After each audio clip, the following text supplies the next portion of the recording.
حاضرین، شعبان کے مہینے سے ہم گزر رہے ہیں۔ شعبان کی آج 10 تاریخ ہے۔ شعبان کا یہ مہینہ اس ناحیے سے بڑی اہمیت، بڑی فضیلت والا مہینہ ہے کہ اللہ کے نبی صلی اللہ علیہ وسلم اس مہینے میں بہت ہی زیادہ روزہ رکھنے کا اہتمام کرتے تھے۔ روایات سے یہ بات معلوم ہوتی ہے کہ اللہ کے نبی صلی اللہ علیہ وسلم اس مہینے کے تقریباً پورے مہینے کا روزہ رکھنے کا اہتمام کرتے، یا تو یہ کہہ لیجئے کہ چند دن کا روزہ چھوڑ کر کے آپ صلی اللہ علیہ وسلم اس مہینے میں مکمل دنوں کا روزہ رکھتے، بلکہ بعض روایتوں سے یہ بات معلوم ہوتی ہے کہ جس طریقے سے آپ رمضان المبارک کا مکمل مہینے کا روزہ رکھتے تھے، ویسے ہی آپ صلی اللہ علیہ وسلم بسا اوقات شعبان کے مہینے کا مکمل روزہ رکھا کرتے تھے۔ اگر یہ آپ صلی اللہ علیہ وسلم کا عمل ہے تو ہمیں یہاں دو باتیں بڑی اہمیت والی معلوم ہوتی ہے کہ ایک نبی ہو کر کے جس کا گناہ اگلے پچھلے سب معاف ہو، وہ اس مہینے میں جب روزوں کا اس قدر اہتمام کرتا ہو تو گویا کہ آپ کے امتیوں کو بھی اس مہینے میں حسب استطاعت بہت زیادہ نفل روزوں کا اہتمام کرنا چاہیے۔ اور دوسری بات جو بڑی اہم معلوم ہوتی ہے وہ یہ کہ آپ صلی اللہ علیہ وسلم اس مہینے میں ایک خاص عمل کی اگر اتنی پابندی کرتے ہیں تو ہمیں یہ بات معلوم ہوتی ہے کہ وہ عمل بہت ہی اہمیت والا عمل ہے، بہت ہی فضیلت والا عمل ہے، کیونکہ جو کام جتنا زیادہ اہم ہوگا اس کام کی اتنی ہی زیادہ پابندی کی جائے گی، اس کام کا اتنی ہی زیادہ اہتمام کیا جائے گا۔ تو اللہ کے نبی صلی اللہ علیہ وسلم کا اس مہینے میں اکثر دنوں میں یا پورے مہینے میں روزے رکھنے کا اہتمام کرنا اس بات کی دلیل ہے کہ یہ عمل اللہ رب العالمین کے نزدیک بہت ہی اہمیت والا عمل ہے، بہت ہی فضیلت والا عمل ہے۔ بحیثیت نبی کے امتیوں پر بھی یہ واجب ہے آپ کی اتباع اور اقتداء میں، وہ یہ کہ ہم بھی حسب استطاعت اس مہینے میں جتنا نفلی روزہ رکھ سکتے ہیں نفلی روزہ رکھنے کا اہتمام کریں۔ اس مہینے میں یہی وہ عمل ہے جو اللہ کے نبی صلی اللہ علیہ وسلم سے وارد صحیح سنتوں سے ثابت ہے۔ اس مہینے کی یہی وہ فضیلت ہے جو اللہ کے نبی صلی اللہ علیہ وسلم سے صحیح سندوں سے ہم تک پہنچی ہوئی ہے۔ وہیں پہ اس مہینے میں بہت سے مسلمان اس مہینے کی 15 تاریخ کے حوالے سے جو شب برات مناتی ہے وہ ہم میں سے کسی سے مخفی نہیں۔ ایک مسلمان کا عمل کوئی بھی ہو جسے وہ عبادت سمجھ رہا ہو، وہ عمل اسی وقت عبادت والا عمل سمجھا جائے گا جب اس کی تائید کتاب و سنت سے ہوتی، اس لیے کہ عبادتیں انسان کے عقل کی بنیاد پر، انسان کے دل و دماغ کی بنیاد پر نہیں، بلکہ عبادت کی بنیاد اتباع پر ہے، شریعت کے بتائے گئے طریقے پر ہے کہ اگر شریعت نے ہمیں کسی کام کو کرنے کا حکم دیا ہے، کسی مہینے میں خصوصی عبادت کرنے کا حکم دیا ہے، کسی رات اور دن میں کسی عمل کے انجام دینے کا حکم دیا ہے، تو ہی وہ عمل ایک مسلمان کے لیے مشروع ہے، تو ہی وہ عمل ایک مسلمان کے لیے کرنے کے لیے جائز ہے۔ ورنہ اگر اس کی دلیل نہیں ہے، شریعت میں اس کی کوئی دلیل نہیں ملتی ہے، صحیح سندوں سے صحیح حوالوں سے ہم تک کوئی دلیل نہیں پہنچی ہے، تو ایک مسلمان کے لیے کبھی اور کسی صورت میں جائز نہیں ہے کہ وہ ایسی عبادتیں ایجاد کر لے یا ایسی عبادتوں کو اپنی طرف سے پسند کرے جس کی کتاب و سنت سے کوئی دلیل منقول نہ ہو۔ ابن تیمیہ رحمہ اللہ ایک مسلمان کا کتاب و سنت کے معاملے میں کیسا ہونا چاہیے اس کی مثال اس سے دیتے ہیں کہ انسان کو قرآن و حدیث کے مقابلے میں، نصوص کے مقابلے میں ایسے ہی ہونے چاہیے جیسے کہ ایک انسان کی وفات ہو گئی ہو اور اس شخص کو نہلایا جا رہا ہو۔ ایک میت یہ نہیں کہہ سکتا کہ مجھے دائیں طرف سے نہلاؤ، بائیں طرف سے نہلاؤ، سامنے سے نہلاؤ، پیچھے سے نہلاؤ، ایسی کوئی بات میت سے صادر جب ہو نہیں سکتی ہے، گویا کہ ویسے ہی ایک مسلمان کو قرآن و حدیث کے معاملے میں ہونا چاہیے کہ قرآن و حدیث اس کو اگر جہاں لے جا رہا ہو اسے وہیں جانا چاہیے، اور قرآن و حدیث اگر اسے کہیں جانے سے روک رہا ہو، کسی عمل کے انجام دینے سے روک رہا ہو، اسے اس عمل سے بالکلیہ اجتناب کرنا چاہیے۔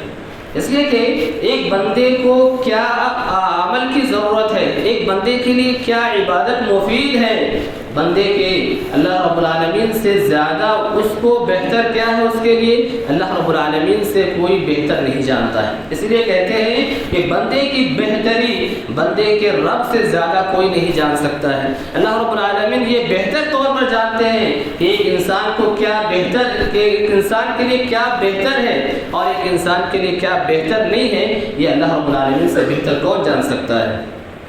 اس کے باوجود اگر اللہ رب العالمین نے ہمیں کسی خاص دن پہ، کسی خاص موقع پہ، کسی خاص عبادت کو کسی خاص وقت پہ خاص کرنے کی اگر ہمیں اجازت نہیں دی ہے، حکم نہیں دیا ہے، تو ہم اور آپ کون ہوتے ہیں کہ ہم کسی خاص دن میں کسی خاص عبادت کا اہتمام کریں۔ اس لیے کہ عبادتوں کی بنیاد انسان کے دل و دماغ، انسان کے پسند اور ناپسند پہ ہرگز بھی نہیں ہے، ورنہ ہر انسان اپنی اپنی پسند کے اعتبار سے کیسی کیسی عبادتیں انجام دے دیتا، ہم سوچ بھی نہیں سکتے ہیں، ہم اس کا تصور بھی نہیں کر سکتے۔ 15 شعبان کے حوالے سے ہمارے مسلمانوں میں سے اکثریت اس دن جو ہے خصوصی عبادتوں کا اہتمام کرتے ہیں، اس دن کو ایسے مناتے ہیں گویا کہ یہ عید کا دن ہے، اور ان کے یہاں اس قدر اس دن میں عبادت کا شوق اور جذبہ پایا جاتا ہے جو دوسرے دنوں میں وہ شوق اور جذبہ عموماً نہیں پایا جاتا۔ اس دن کیا اس قدر اہتمام کرتے ہیں جیسے کہ بسا اوقات عید کے دنوں کا بھی اہتمام نہیں ہوتا ہے۔ اس دن میں جو عبادتیں وہ انجام دیتے ہیں، ان عبادتوں کے انجام دینے کی سال بھر انہیں عموماً فکر نہیں ہوتی ہے۔ یہ کیسا عمل ہے کہ اس انسان کو سال کے ایک ہی دن میں اس عمل کے انجام دہی کی فکر ہو، اور سال کے بقیہ دنوں میں انسان اس عمل سے بالکل غافل ہو۔ شریعت ایسا نہیں چاہتی ہے۔ شریعت میں شہادتین کے بعد ہم جانتے ہیں کہ نماز کا بڑا ہی مقام اور مرتبہ ہے۔ نماز کے بغیر ایک مسلمان کی زندگی کا تصور نہیں ہے۔ ایک مسلمان اگر نماز سے غافل ہے، گویا کہ شریعت کے دوسرے بڑے رکن سے وہ غافل ہے۔ اس کا شرعی کیا حکم ہے ایک دوسری بات ہے،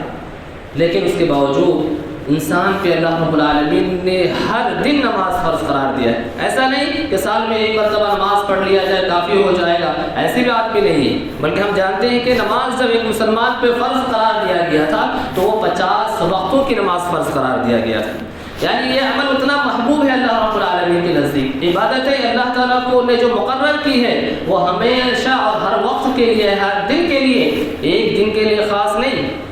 عبادتوں کا ایک مسلمان کی زندگی میں کوئی متعینہ دن نہیں ہوتا ہے کہ انسان سال میں ایک دن عبادت کر لے، مہینہ میں ایک دن عبادت کر لے، ہفتہ میں ایک دن عبادت کر لے، یا کسی خاص دن اور رات میں عبادت کر لے، ایسی بات نہیں۔ اللہ رب العالمین نے تو ہمیں اس بات کا حکم دیا ہے کہ انسان جب سے وہ مکلف ہوتا ہے، جب سے وہ بالغ ہوتا ہے، اسلام کے احکام جب اس پر واجب اور فرض ہو جاتے ہیں، اس وقت سے لے کر کے موت آنے تک اس پر عبادت کرنا ضروری ہوتا ہے۔ وَاعْبُدْ رَبَّكَ حَتَّى يَأْتِيَكَ الْيَقِينُ، اللہ نے کہا کہ آپ اپنے رب کی عبادت جو ہے موت کے آنے تک کرتے رہیے۔ فَسَبِّحْ بِحَمْدِ رَبِّكَ وَكُن مِّنَ السَّاجِدِينَ وَاعْبُدْ رَبَّكَ حَتَّى يَأْتِيَكَ الْيَقِينُ۔ اللہ کی تسبیح اور تحمید بیان کرتے ہوئے اللہ کے لیے سجدہ کرنے والوں میں سے ہو جائیے، اور موت آنے تک، وفات آنے تک آپ اپنے رب کی عبادت کیجیے۔ اس مہینے کے حوالے سے 15 شعبان کی رات کو لوگ عید کی طرح مناتے ہیں۔ اس رات میں خصوصاً جو ہے تہجدوں کا اہتمام ہوتا ہے، قبر کی زیارت کا اہتمام کرتے ہیں، روح کے حاضری کا عقیدہ رکھا جاتا ہے، میت کی طرف سے خصوصی جو ہے صدقہ و خیرات کا اہتمام کیا جاتا ہے، اور صلاۃ العرفیہ کے نام سے کوئی مخصوص نماز پڑھی جاتی ہے جس کے بہت سے فضائل بیان کیے جاتے ہیں۔ کیا یہ سارے عمل، کیا یہ سارے جو ہے عبادتیں اللہ اور اس کے نبی صلی اللہ علیہ وسلم کی سنت سے یا قرآن سے ثابت ہیں یا ثابت نہیں؟ چند انہی باتوں کو جو ہے آگے ہم بیان کریں گے۔ شعبان کی اس 15 تاریخ کی فضیلت کے سلسلے میں جو پہلی دلیل جو سنائی جاتی ہے اور بیان کی جاتی ہے وہ حضرت علی رضی اللہ تعالیٰ عنہ کی روایت ہے کہ آپ صلی اللہ علیہ وسلم نے ان سے کہا کہ جب 15 شعبان کی رات ہو تو آپ اس رات کو قیام اللیل کا اہتمام کرنا اور دن میں روزہ رکھنے کا اہتمام کرنا، کیونکہ اللہ رب العالمین اس دن شام ہی سے آسمان دنیا پر آتے ہیں، اور یہ معاملہ اللہ رب العالمین کا طلوع فجر تک رہتا ہے، اور اللہ سبحانہ و تعالیٰ شام کو ہی جب آسمان دنیا پر آ جاتے ہیں یہ ندائیں لگاتے رہتے ہیں کہ کوئی ہے جو اپنے گناہوں کو معاف کروانا چاہتا ہو میں اس کے گناہوں کو معاف کر دوں، کوئی ہے جو اپنے لیے رزق طلب کرنا چاہتا ہو میں اسے روزی دے دوں، کوئی ہے جو پریشانی میں مبتلا ہے، بیماریوں میں مبتلا ہے، وہ مجھ سے اپنی بیماریوں کی شفا طلب کرے میں اسے جو ہے شفا دے دوں، کوئی ہے یہ ندائیں اللہ رب العالمین جو ہے صبح شام سے لے کر کے طلوع فجر تک لگاتے رہتے۔ اہل علم نے بیان کیا ہے کہ یہ جو روایت شعبان کی 15 تاریخ کی فضیلت میں بیان کی جاتی ہے موضوع اور من گھڑت روایت ہے۔ شریعت میں کسی دلیل کا اسی وقت اعتبار ہوتا ہے جب وہ حدیث صحیح درجے کی ہو یا حسن درجے کی ہو، تبھی جا کر کے اس روایت کا بطور دلیل اعتبار کیا جائے گا، اس سے کسی عمل کے ثابت ہونے کے لیے استدلال کیا جائے گا۔ ایک روایت جو من گھڑت ہو، جسے کسی نے اپنی طرف سے ایجاد کر کے نبی کریم صلی اللہ علیہ وسلم کی طرف منسوب کر دیا ہو، ایسے عمل کا شریعت میں کہاں اعتبار ہو سکتا ہے؟ اور رہی بات جو اس روایت کے اندر بیان کی جا رہی ہے کہ اللہ رب العالمین شام ہی سے آسمان دنیا پر آ کر کے یہ ندائیں لگاتے رہتے ہیں، تو اس عمل کی یا اس فضیلت کو پانے کے لیے سال بھر انتظار کرنے کی کیا ضرورت ہے، جبکہ اللہ کے نبی صلی اللہ علیہ وسلم کی صحیح بخاری اور صحیح مسلم کی صحیح حدیث ہے کہ اللہ رب العالمین ہر رات کے آخری پہر میں آسمان دنیا پر آتے ہیں اور یہی صدا لگاتے ہیں کہ کوئی ہے جو مجھ سے مانگے میں اس کو دوں، کوئی ہے جو اپنے گناہوں کی معافی طلب کرے میں اس کو گناہوں کو معاف کروں۔ تو اگر واقعی آپ کو یہ فضیلت چاہیے، یہ اس حدیث میں وارد آپ فضیلت چاہتے ہیں، اگر یہ ثابت ہوتی ہے روایت تو آپ کے لیے اللہ رب العالمین کی طرف سے تو یہ تو سال بھر کا آفر ہے، آپ سال بھر اس قسم کے عبادتوں کا اہتمام کیوں نہیں کرتے؟ اور یہ روایت بالکل صحیح ہے، بخاری اور مسلم کی روایت ہے کہ اللہ رب العالمین ہر رات آسمان دنیا پر اترتے ہیں جب رات کا آخری پہر ہوتا ہے، اور یہ اللہ رب العالمین عبادت یہ صدائیں لگاتے ہیں۔ تو جو عمل سال کے ہر دن ثابت ہو، ہر رات میں ثابت ہو، اس فضیلت کو پانے کے لیے آپ میں اور ہم میں کتنا شوق اور کتنا جذبہ پایا گیا ہے کہ ہم سال بھر اس عبادت کا اہتمام نہیں کرتے، اور سال کے ایک خاص دن آ کر کے وہ بھی ایک موضوع روایت کی بنیاد پر اس دن عبادتوں کا اہتمام کرتے ہیں۔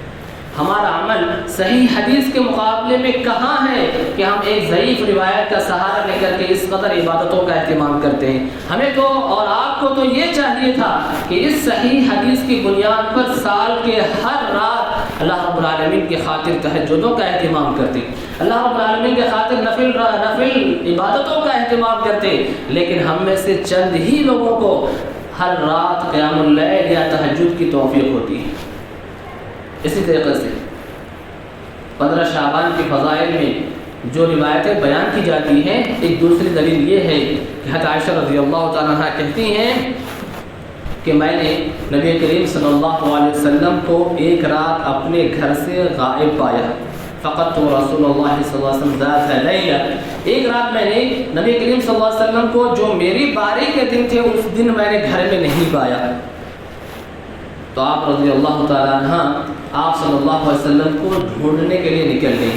یہ تصور کرتے ہوئے کہ ہو سکتا ہے کہ اللہ کے نبی صلی اللہ علیہ وسلم آپ کی باری کو چھوڑ کر کے کسی اور کے یہاں چلے گئے ہوں۔ تلاش کرنے سے پتہ چلا کہ آپ صلی اللہ علیہ وسلم جنت بقیع الغرقد میں ہیں، آسمان کی طرف جو ہے دیکھ رہے ہیں اور دعائیں کر رہے ہیں۔ آپ صلی اللہ علیہ وسلم نے جب حضرت عائشہ رضی اللہ تعالیٰ عنہ کو پا لیا، محسوس کیا، تو گویا کہ فوراً ان سے کہا کہ کیا تمہیں یہ لگ رہا تھا کہ اللہ اور اس کے رسول تمہارے ساتھ ظلم کریں گے؟ اکنتی تخافین ان یحیف اللہ علیک ورسولہ، کیا تمہیں یہ گمان ہو رہا تھا کہ تمہیں اللہ اور اس کا رسول تمہارے ساتھ ظلم اور زیادتی کریں گے؟ حضرت عائشہ رضی اللہ عنہ کہتی ہیں اللہ کے رسول صلی اللہ علیہ وسلم مجھے ایسا گمان ہوا کہ آپ جو ہے کسی اور امہات المومنین کے گھر چلے گئے ہوں، اسی لیے میں آپ کو تلاش کرنے کے لیے نکلی۔ تو اس وقت آپ صلی اللہ علیہ وسلم نے حضرت عائشہ رضی اللہ عنہا سے کہا کہ آج کی تاریخ بڑی ہی اہم تاریخ ہے، اس دن اللہ رب العالمین آسمان دنیا پر نزول کرتے ہیں اور بنو کلاب کے جو بکریاں ہیں ان کے جسموں پہ جتنے بال ہیں اس سے کہیں زیادہ اپنے مخلوقات کی مغفرت کر دیتے ہیں۔ یہ شعبان کی فضیلت میں یہ دوسری دلیل پیش کی جاتی ہے۔ اہل علم نے بیان کیا ہے کہ یہ دلیل بھی سند کے اعتبار سے بہت ہی کمزور ہے، ضعیف روایت ہے، اور جیسا کہ ابھی آپ نے سنا کسی نیک عمل کی بنیاد رکھنے کے لیے صحیح دلیل کی ضرورت ہوتی ہے، ایک ضعیف روایت کی بنیاد پر کسی عمل کو انجام نہیں دیا جا سکتا۔ یہی واقعہ، یہی روایت من و عن شعبان کی فضیلت کو ہٹا کر کے صحیح حدیث سے ثابت ہے کہ اللہ تعالیٰ نے آپ صلی اللہ علیہ وسلم کو حکم دیا کہ آپ قبرستان جائیں، بقیع الغرقد جائیں اور وہاں جو بھی مسلمان مدفون ہیں ان کی مغفرت کے خاطر دعائیں کریں۔ حضرت عائشہ رضی اللہ عنہا اس دن بھی جاتی ہیں آپ صلی اللہ علیہ وسلم کو تلاش کرنے، لیکن اس واقعے میں، اس روایت میں جو صحیح مسلم میں موجود ہے اس میں اس بات کا کہیں تذکرہ نہیں ہے، اس بات کی کہیں صراحت نہیں ہے کہ یہ واقعہ 15 شعبان کی رات کا واقعہ ہو۔ تو جہاں صریح دلیل موجود نہ ہو، جس میں اس بات کا ذکر موجود نہ ہو کہ یہ 15 شعبان کا واقعہ ہے، تو آپ اس روایت سے کیسے دلیل لے سکتے ہیں کہ یہ 15 شعبان کی فضیلت میں ہے؟ اسی طریقے سے 15 شعبان کی فضیلت میں جو دلیل پیش کی جاتی ہے وہ یہ کہ اللہ تعالیٰ نے، اللہ کے نبی صلی اللہ علیہ وسلم نے فرمایا کہ اللہ رب العالمین اپنے بندوں کو دیکھتے ہیں اور اپنے بندوں میں سے ہر اس شخص کی مغفرت کر دیتے ہیں سوائے 2 قسم کے لوگوں کے۔ ایک تو مشرک کے، اس لیے کہ مشرک ہونے کی وجہ سے، شرک کے ارتکاب کرنے کی وجہ سے اس کی کوئی معافی نہیں کی جاتی، اور اس شخص کے جس کا اپنے بھائی سے کسی قسم کی دشمنی ہو تو کہا جاتا ہے کہ اس کو چھوڑ دو یہاں تک کہ دونوں کے مابین صلح ہو جائے۔ تو اللہ رب العالمین مسلمانوں میں سے اس قسم کے بندے کی مغفرت نہیں کرتے ہیں، بلکہ اس کے علاوہ جتنے بھی لوگ ہیں اس کی مغفرت کر دیتے ہیں۔ اس دلیل کے پاس رکیے اور چند سوالیں سنیے کہ کیا اس دلیل سے شعبان کے 15 تاریخ کی فضیلت ثابت ہوتی ہے۔ یہاں آپ صلی اللہ علیہ وسلم نے فرمایا کہ اللہ رب العالمین 15 شعبان کی رات کو اپنے بندوں کو دیکھتے ہیں اور ہر اس شخص کی مغفرت کر دیتے ہیں جس کے بھائی کے مابین دشمنی ہے، اس کو چھوڑ کر کے اور مشرک کو چھوڑ کر کے۔ روایت سے 15 شعبان کی جو فضیلت اگر ثابت ہوتی ہے تو اتنی سی بات ہے کہ اللہ رب العالمین اس رات بندوں کو دیکھتے ہیں اور اللہ تعالیٰ اپنی طرف سے جو بندوں کی مغفرت کر دیتے ہیں۔ تو یہ گویا کہ اللہ رب العالمین کا عمل ہے، یہ اللہ تعالیٰ اپنے بندوں کو دیکھ کر کے اس کی مغفرت کرتے ہیں، تو یہ اللہ رب العالمین کے عمل کا ذکر ہے۔ اس سے یہ کہاں ثابت ہوتا ہے کہ آپ 15 شعبان کی رات کو خصوصی عبادتوں کا اہتمام کریں، 15 شعبان کی رات کو ایسے منائیں جیسے عید کا دن منایا جاتا ہو، تہجد کا اہتمام کریں، رات میں قبروں کی زیارت کریں اور مختلف قسم کی عبادتیں انجام دیں۔ دوسری بات یہ ہے کہ اگر اس قسم کی دلیلوں کی بنیاد پر کسی رات کی فضیلت ثابت ہوتی تو یہ فضیلت تو آپ کو اور ہم کو تو ہمیشہ ثابت ہوتی، ہر ہفتے ثابت ہوتی ہے۔ ایسی فضیلت تو اللہ کے نبی صلی اللہ علیہ وسلم نے ہر مسلمان کے لیے ہر پیر اور جمعرات کے دن کے لیے سنایا ہے، پھر ہمیں سال بھر کے انتظار کرنے کی کیا ضرورت ہے؟ یعنی گناہوں کی جو معافی کی بات ہے، اللہ تعالیٰ ہر ہفتے 2 مرتبہ انسانوں کے گناہوں کو معاف کرتے ہیں، اور وہ پیر اور جمعرات کا دن ہے۔ آپ اس دن بھی گویا کہ عبادت کا اہتمام کیجئے۔ اگر اس روایت کی فضیلت کی وجہ سے اگر 15 شعبان کو آپ عبادتوں کا اہتمام کرتے ہیں تو یہی تو فضیلت ہر پیر اور جمعرات کے دن ثابت ہوتی ہے کہ اللہ تعالیٰ بندے کے گناہوں کو پیر اور جمعرات کے دن معاف کر دیتے ہیں سوائے اس شخص کے جس کے اور اس کے بھائی کے مابین دشمنی ہے۔ تو سال میں انتظار کرنے کی کیا ضرورت ہے؟ تیسری بات یہ ہے کہ عبادات توقیفی ہوا کرتے ہیں، جیسے کہ ابھی ابتدا میں بیان کیا گیا، عبادات توقیفی ہوا کرتے ہیں۔ عبادتوں میں ہمارے اور آپ کی مرضی کا کوئی دخل نہیں ہے۔ آپ کو اور ہم کو جو قرآن و احادیث سے دلیل سے ثابت ہو جائے ہمیں وہی عبادتیں انجام دینی ہے، اس کے علاوہ اپنی خواہش اور نفسیات کی بنیاد پر کوئی عبادت ہرگز بھی انجام نہیں دینی ہے۔ چوتھی بات یہ ہے کہ اگر اس دلیل کی بنیاد پر 15 شعبان کی اگر فضیلت ثابت ہوتی ہے تو ایک مسلمان کے لیے سب سے خوشی کا موقع وہ موقع ہے جس دن اللہ رب العالمین نے ہمارے اور آپ کے لیے دن کے مکمل ہونے کا اعلان کر دیا، اور وہ حجۃ الوداع کا موقع ہے جس دن آپ صلی اللہ علیہ وسلم پر یہ آیت نازل ہوئی الیوم اکملت لکم دینکم۔ اور اس دن کی اہمیت کا اندازہ ہم مسلمانوں ہی کو نہیں بلکہ یہودیوں کو بھی تھا۔ امیر المؤمنین حضرت عمر رضی اللہ عنہ کے پاس ایک یہودی آئے اور کہا اے امیر المؤمنین، آپ کی قرآن مجید میں ایک ایسی آیت ہے، اگر وہ آیت ہم یہودیوں پر نازل ہوتی تو ہم اس دن کو عید کا دن منا لیتے، کیونکہ یہ اتنی خوشی کا موقع ہے، اتنا اہم دن ہے کہ یہ اس بات کا متقاضی ہے کہ اس کو عید کا دن بنا لیا جائے۔ حضرت عمر رضی اللہ عنہ نے کہا کہ وہ کون سی آیت ہے جس کے بارے میں آپ کہہ رہے ہیں؟ تو یہودی نے کہا کہ یہ وہ آیت ہے جو آپ کی کتاب میں ہے الیوم اکملت لکم دینکم واتممت علیکم نعمتی الی آخرہ۔ عمر رضی اللہ عنہ نے کہا ہمیں معلوم ہے کہ یہ آیت کب نازل ہوئی، کس دن نازل ہوئی، نبی کریم صلی اللہ علیہ وسلم اس وقت کہاں موجود تھے، یہ ہمیں سب کچھ معلوم ہے۔ آپ صلی اللہ علیہ وسلم اس دن میدان عرفہ میں تھے اور وہ جمعہ کا دن تھا، یہ ہمیں سب کچھ معلوم ہے، لیکن اس کے باوجود ہم اس دن کو عید کا دن نہیں مناتے، کیونکہ شریعت نے ہمیں اس دن کو عید کا دن منانے کا حکم نہیں دیا ہے، گویا کہ ہم انہی عبادتوں کو انجام دیتے ہیں، انہی دن کو عید کا دن مناتے ہیں جو ہمیں اللہ رب العالمین اور اس کے رسول صلی اللہ علیہ وسلم نے بتلایا ہے۔ اگرچہ کہ یہ اتنا خوشی کا موقع ہے، دین کے مکمل ہونے کا دن ہے، لیکن انسان ایک مسلمان اپنی خواہشات کی بنیاد پر کسی دن کو عید کا دن نہیں منا سکتا ہے، بلکہ شریعت میں تو کسی دن کی اگر فضیلت ثابت ہو اس دن خصوصی عبادت کے اہتمام سے بھی منع کرتی ہے۔ جمعہ کا دن ہم جانتے ہیں کہ ہفتے میں عید کا دن ہے، صحیح روایت ہے، صحیح مسلم کی روایت ہے، غالباً اللہ کے نبی صلی اللہ علیہ وسلم نے ہمیں اس دن خصوصی عبادت کرنے سے سخت تاکید فرمائی ہے کہ آپ کو اس دن کی فضیلت کی وجہ سے خصوصی عبادت کرنے کی اجازت نہیں ہے۔ آپ نے فرمایا کہ جمعہ کے دن کو خاص کر کے رات میں قیام اللیل کا اہتمام نہ کرنا، اور جمعہ کے دن میں خاص کر کے روزہ رکھنے کا اہتمام نہ کرنا۔ تو شریعت تو جس دن کی فضیلت ہو اس دن ہمیں یہ تعلیم دیتی ہے کہ آپ کو اگر اس سے پہلے آپ عبادتوں کا اہتمام نہیں کرتے تھے تو اس دن آپ کو عبادتوں کے خاص اہتمام کی اجازت نہیں ہے۔ یہ تو شریعت کا یہ حال ہے۔ صحیح دلائل سے ہمیں یہ باتیں معلوم ہوتی ہیں، نہ کہ یہ بات کہ ہر انسان کسی دلیل کے ثابت ہونے کی وجہ سے انسان جو ہے خوشیوں کا اہتمام کرے، مختلف قسم کی عبادتوں کا اہتمام کرے۔ یہ ایسے دلائل ہیں جو 15 شعبان کے فضائل میں سنائے اور بیان کیے جاتے ہیں۔ ابھی آپ نے اس کے ضمن میں سنا کہ یہ اگرچہ کہ اگر یہ روایتیں ثابت بھی ہو جائیں، اصلاً تو ثابت ہے ہی نہیں، اس لیے اہل علم کہتے ہیں کہ 15 شعبان کی رات اور دن کے سلسلے میں جو بھی خاص فضیلتیں وارد ہیں سب کے سب یا تو من گھڑت روایتیں ہیں یا تو ضعیف روایتیں۔ فرض کر لیا جائے کہ اگر ان روایتوں میں سے کوئی روایت صحیح ثابت ہو جائے تو بھی اس سے یہ لازم نہیں آتا کہ ہم اس دن خصوصی عبادتوں کا اہتمام کریں، خصوصی روزوں کا اہتمام کریں، اسی دن جا کر کے قبرستان میں قبروں کی زیارت کا اہتمام کریں، الصلاۃ العرفیہ وغیرہ کا اہتمام کریں۔ ایسی کوئی عبادت ان فضائل کی بنیاد پر کرنے کی ہمیں اجازت ثابت نہیں ہوتی ہے۔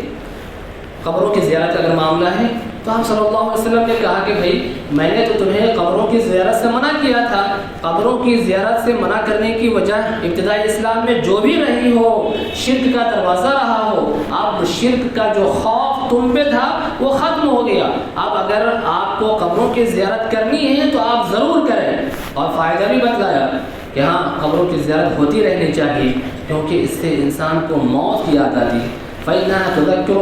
تُذَكِّرُكُمُ الْمَوْتَ، اور ایک روایت میں فرمایا کہ فَإِنَّهَا تُذَكِّرُ الْآخِرَةَ، کہ آپ کو اس سے آخرت کی یاد آتی ہے کہ جو شخص کل ہمارے ساتھ زندہ تھے آج وہ یہاں مدفون ہیں، آج ہم زندہ ہیں کل ہم بھی یہاں مدفون ہوں گے، کل کے لیے ہم نے یہاں کیا تیاری کر رکھی ہے، کل یہاں اس حالات کا سامنا کرنے کے لیے ہم اور آپ کتنا تیار ہیں، یہ یاد آتا ہے انسان کو۔ اور تو ایسی صورت میں قبروں کی زیارت کرنی چاہیے۔ یہ یومیہ کا معاملہ ہے، روزانہ کا معاملہ ہے، نہ کہ صرف ایک دن کا معاملہ۔ اللہ تعالیٰ اور اس کے رسول نے ہمیں تو یہی تعلیم دی ہے کہ انسان کو گاہے بگاہے ہر سال کے مختلف ایام میں قبروں کی زیارت اس لیے بھی کرنی چاہیے کہ اس سے موت کی یاد آتی ہے، اور اس لیے بھی کرنی چاہیے کہ انسان وہاں جو شخص مدفون ہے اس کے لیے دعائیں کرتا ہے، اس کی مغفرت کی دعائیں کرتا ہے، اس کے لیے عافیت کی دعائیں کرتا ہے، اس دعا سے اس مدفون شخص کا بھی فائدہ ہوتا ہے۔ تو کوئی قبروں کی زیارت کا یہ عمل صرف اس تاریخ کو ثابت نہیں بلکہ سال بھر کا حکم ہے۔ اور صلاۃ الانفیہ کی جہاں تک بات ہے، یہ عجیب و غریب نماز ہے کہ انسان 100 رکعت نماز پڑھے، ہر رکعت میں 10 مرتبہ سورہ اخلاص پڑھے، تو گویا کہ اس شخص کے بارے میں اگر بدبختی لکھ دی گئی ہے تو اس کو مٹا دیا جاتا ہے، سال بھر اس کے گناہ معاف کر دیے جاتے ہیں۔ یہ سب فضائل اللہ کے نبی صلی اللہ علیہ وسلم کے ہی لیے ہی ثابت ہے، اور چند صحابہ کے لیے ثابت ہے کہ اللہ تعالیٰ نے چند صحابہ ہی کے گناہ کو معاف کیا تھا، نبی کریم صلی اللہ علیہ وسلم ہی کے گناہ کو معاف کیا ہے، بقیہ امتی کے گناہ تو معاف سال بھر نہیں ہوتے ہیں ایسے مطلقاً۔ لہٰذا ایسے جو دلیلیں بیان کی جاتی ہیں، ہر مسلمان کا یہی عمل ہونا چاہیے، یہی شیوا ہونا چاہیے کہ جو عبادت ثابت ہو، جو عمل اللہ اور اس کے رسول سے ثابت ہو اس کو بجا لائے، اور جو عمل ثابت نہ ہو اس سے جو ہے ہزاروں ہزار قدم دور رہے۔ یہ عمل ہم ایسا نہ سمجھیں کہ ہمارے نیکیوں کے اضافے کا باعث بنے گی، بلکہ بسا اوقات دین میں بدعتیں انجام کرنے کی وجہ سے، نئی نئی چیزیں ایجاد کرنے کی وجہ سے ہمارا عمل ضائع اور برباد بھی ہو سکتا ہے۔ اور اگر واقعی انسان ثواب کمانا چاہتا ہو تو ثواب کے بہت سے راستے ہیں جو دن اور رات میں مختلف سنتوں کو ادا کر کے انجام دیا جا سکتا ہے۔ سال میں ایک مرتبہ ایک رات میں عبادتیں کر کے انجام دینے کے بجائے سال ہر سال آپ مختلف نیکیاں کر کے انجام دے سکتے ہیں۔ اللہ رب العالمین سے دعا ہے کہ اللہ سبحانہ وتعالی ہم سب کو صحیح توفیق اور صحیح سمجھ دے، آمین۔ اقول ما سمعت واستغفر الله لي ولكم ولسائر المسلمين من كل ذنب فاستغفروه انه هو الغفور الرحيم۔